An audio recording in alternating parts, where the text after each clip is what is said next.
नमस्कार. जय महाराष्ट्र. मी डॉक्टर अनिल फळे. रुपाली चाकणकर यांचा महिला प्रदेशाध्यक्ष पदाचा राजीनामा घ्यायचा नाही असं सुनेत्राताई पवार यांच्या उपस्थितीमध्ये प्रदेशाचे अध्यक्ष सुनील तटकरे यांनी ठामपणे सांगितले. जसा धनंजय मुंडे हे वाल्मिक कराडच्या संबंधामुळे बदनाम झाले आणि नैतिकतेच्या कारणास्तव मुख्यमंत्री देवेंद्र फडणवीस यांच्या सांगण्यावरून त्यांना मंत्रिपदाचा राजीनामा द्यावा लागला.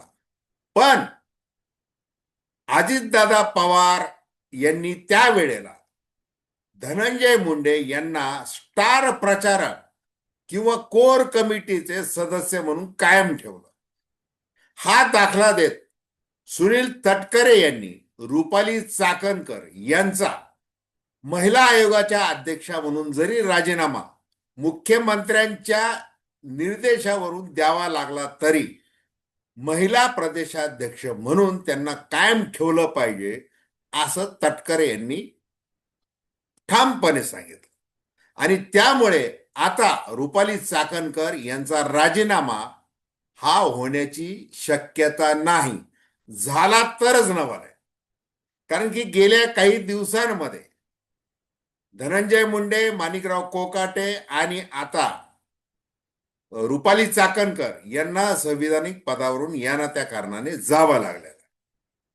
मग राजकारणे, गुन्हेगार, माफिया, भोंदू बाबा यांचे परस्परांशी कसे संबंध असतात हे या तीनही उदाहरणातून आपल्याला दिसलेलं आहे.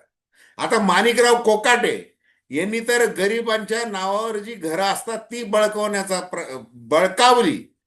त्यामुळे न्यायालयात ते दोषी ठरलेले आणि त्यामुळे त्यांना मंत्रिपदाचा राजीनामा द्यावा लागला. धनंजय मुंडे यांनी वाल्मिक कराडच्या माध्यमातून जी काही माया गोळा केली, ज्या पद्धतीचे अनेक अपराध केले, ज्याचा भंडाफोड भारतीय जनता पार्टीच्या आमदारासह सर्वांनी केलेला आहे. मग आता रुपाली चाकणकर ज्यांची 500-600 कोटी रुपयांची जी काही मालमत्ता आहे त्या लिंगपिसाट, भोंदू बाबा, अशोक खरातमुळे झालेली आहे का अशी टीका त्यांच्यावर होते. आणि मग अशा परिस्थितीमध्ये त्या शिवनिका संस्थांच्या ट्रस्टी म्हणून वावरत आहेत ते लक्षात घेऊन आता त्यांनी राजीनामा दिला पाहिजे महिला आयोग अध्यक्ष पदाचा, असं मुख्यमंत्र्यांनी सांगितल्यावर तो राजीनामा झाला. एक लक्षात घ्या, हे का स्पष्टपणे बोलावं लागतं, कारण की संविधानिक पदावर ज्यांच्यावर संशय आहे, आरोप आहेत आणि त्यांची मोठी गच्छंती केल्याशिवाय या पदाचा मान राखला जाणार नाही, म्हणून नैतिकता म्हणून राजीनामा. पण पक्ष सगळ्यांना घेऊन वाढवायचा असतो. पक्षाच्या राजकारणामध्ये बेरजेचा अधिक विचार करावा लागतो. आणि त्याप्रमाणे सुनील तटकरे यांनी रुपाली चाकणकर यांच्याशी त्यांचे जे काही राजकीय संबंध आहेत, ज्या प्रकारचे संबंध आहेत ते लक्षात घेऊन चाकणकरांची बाजू ठामपणे मांडलेली आहे. आणि एकूणच चाकणकरांचा राजकीय प्रवास, सुनील तटकरे यांचं त्याच्यामध्ये असलेलं योगदान याविषयी आपण थेट विश्लेषण करणार.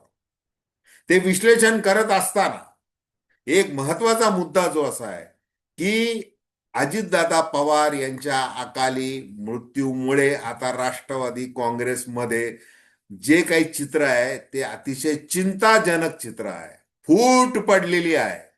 आणि त्याच्यामध्ये अजून हे कारण आता चाकणकरांच्या रूपाने समोर आलेलं आहे. तेव्हा दर्शकांना विनंती की चॅनल सबस्क्राईब करावं, सबस्क्राईबचं बटन दाबावं, बेल आयकॉनचं बटन दाबावं आणि आपल्या प्रतिक्रिया बिनधास्तपणे नोंदवाव्या. हे बघा, रुपाली चाकणकर या राजकारणात कधी आल्या? त्यांचे पती राष्ट्रवादी काँग्रेसमध्ये एक काळ सक्रिय होते आणि त्याच्यानंतर रुपाली चाकणकर यांना महानगरपालिका, पुणे महानगरपालिका निवडणूक लढण्यासाठी त्यांना तिकीट दिलं राष्ट्रवादीने. त्याच्यामध्ये त्यांचा पराभव झाला. त्याच्यानंतर राष्ट्रवादीच्या पुणे शहर महिला अध्यक्षपदी त्यांची निवड करण्यात आली. तेव्हा देखील काय झालं, आता रुपाली ठोंबरे यांच्यासारख्या अनेक कार्यकर्त्यांनी त्यांच्या विरुद्ध तक्रार केली आणि मग त्या पुणे शहर महिला जिल्ह्यात अध्यक्षपदाचा रुपाली चाकणकरांना त्यावेळेला राजीनामा द्यावा. पण नशीब असतं, सुनील तटकरेंसारखे राजकीय गुरु असतात, त्यांनी रुपाली चाकणकरांना मोठी संधी द्यायला पाहिजे असं सांगितलं आणि मग त्यांना ती संधी देण्यात आली, ती थेट राज्य महिला आयोगाच्या अध्यक्षपदाची. ज्या वेळेला चित्रा वाघ या भारतीय जनता पार्टीमध्ये रवाना झाल्या, त्याच्यानंतर चाकणकरांना ही संधी मिळाली. मग इतकंच नाही, खडकवासला विधानसभा निवडणूक लढवायची असा देखील हट्ट या चाकणकरांनी तटकरेंकडे धरला होता, परंतु ते तसं काही झालं नाही. आता मुळातच ज्या वेळेला काही महिन्यांपूर्वी रुपाली ठोंबरे पाटील यांनी तोफ डागली होती आणि स्त्री हट्ट पुरवला सुनील तटकरे यांनी, अशा शब्दामध्ये टीका केली होती. एकाच व्यक्तीकडे दोन दोन पदे का, पक्षामध्ये काय चाललेलं आहे, असा जाहीरपणे रुपाली ठोंबरे पाटील यांनी प्रश्न विचारला होता. चाकणकरांकडे तुम्ही हेही पद देताय, महिला आयोगाचं अध्यक्षपद, आणि पक्षामध्ये तुम्ही त्यांना महिला अध्यक्ष म्हणून घोषित, म्हणजे त्यांचा तो पदभार त्यांच्याकडे तो दिलेला आहे का, तर ते स्त्री हट्ट अशा शब्दामध्ये त्यांनी टीका केली होती. आता आज अशोक खराच्या संबंधाने ज्या शब्दामध्ये टीका केली जाते, ते शब्द काही नव्याने सांगायची गरज नाही. फोटो, व्हिडिओ याचा भडीमार केला जातोय की कशा प्रकारे सुनील तटकरे हे अशोक खराच्या आजूबाजूला कसे फिरत होते, किती वेळेला फिरत होते, मग त्या मिरगावच्या त्या मंदिरामध्ये असतील, नाशिकच्या बंगल्यामध्ये असतील, लग्नामध्ये असतील, इगतपुरीच्या, सगळीकडे कसे थोई थोई वावरत आहेत. आणि त्या अर्थातच रुपाली चाकणकर ह्या देखील तिथे आहे.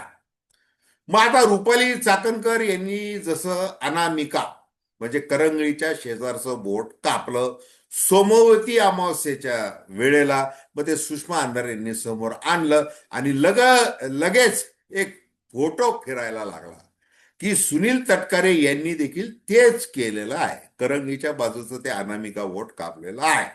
अर्थात तो फोटो हा AI निर्मित होता असं देखील नंतर स्पष्ट झालं. ते काही असो, आता सुनील तटकरे हे ज्या पद्धतीने वैतागून बोलायला लागलेले आहेत, ज्या वेळेला त्यांना पहिल्यांदा विचारलं की चाकणकरांच्या संदर्भात तुम्ही काय निर्णय घेणार, त्यावेळेला ते एकदम चिडले, संतापले. मला लोकशाहीने अधिकार दिलेला आहे, कोणत्या प्रकरणावर कधी बोलायचं हे माझा अधिकार आहे असं बोलून ते गेले. मग त्याच्यावर टीका झाली. पूर्ण महाराष्ट्रामध्ये स्पष्ट झालं की तटकरे हे चाकणकरांच्या मागे आहेत आणि त्यांना ते वाचवणार आहे, आणि त्यांनी तसं तो प्रयत्न केला, परंतु मुख्यमंत्री देवेंद्र फडणवीस यांनी हंटर चालव. आता ज्या वेळेला काल देवगिरी बंगल्याच्या समोर पत्रकारांनी पुन्हा एकदा तटकरे यांना छेडलं, त्यावेळेला मग ते गुळमुळ ते पुन्हा ते असं आहे की ते आपले उपराष्ट्रपती ते पवार कुटुंबांना भेटायला आले होते वगैरे असं तसे ते सगळं सांगितलं.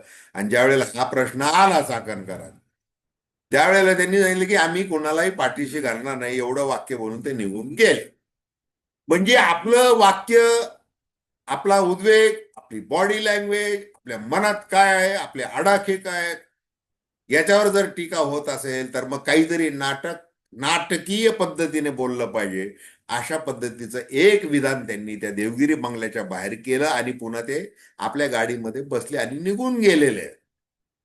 म्हणजे त्यांनी टाळलेलं आहे पूर्ण.